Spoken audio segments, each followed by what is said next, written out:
মার্কিন president Donald Trump দ্বিতীয়বারের মতো প্রেসিডেন্টের দায়িত্ব নেবার পর প্রথমবার তার মুখোমুখি হয়েছেন ভারতের প্রধানমন্ত্রী নরেন্দ্র মোদী।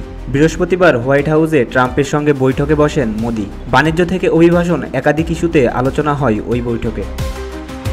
বৈঠক শেষে এক প্রেস কনফারেন্সে ট্রাম্পকে প্রশ্ন করা হয় বাংলাদেশের বিষয়ে তার অভিমত কী, কারণ এটা স্পষ্ট যে বাইডেন প্রশাসনের আমলে মার্কিন ডিপ স্টেট বাংলাদেশ সরকার পরিবর্তনের সঙ্গে জড়িত ছিল। জবাবে ট্রাম্প বলেন, এক্ষেত্রে তাদের ডিপ স্টেটের কোনো ভূমিকা ছিল না। এটি এমন একটি বিষয় যেটি নিয়ে প্রধানমন্ত্রী নরেন্দ্র মোদী দীর্ঘদিন ধরে কাজ করছেন। সত্যি বলতে গেলে শত শত বছর ধরে এই বিষয়টি নিয়ে কাজ চলছে, তাই তিনি এটা প্রধানমন্ত্রী নরেন্দ্র মোদীর উপরেই ছাড়তে চান। এরপরে রাশিয়া ইউক্রেন যুদ্ধ অবসানে ভারতের সম্ভাব্য ভূমিকা নিয়ে কথা বলতে শুরু করেন মোদী। তিনি জানান, যুদ্ধ বন্ধের সম্ভাব্য সমাধান খোঁজার ক্ষেত্রে ডোনাল্ড ট্রাম্পের উদ্যোগকে তিনি সমর্থন জানান। উল্লেখ্য, 2024 সালের 5 আগস্ট গণ অভ্যুত্থানের মুখে ক্ষমতা ছেড়ে ভারতে পালিয়ে যান শেখ হাসিনা।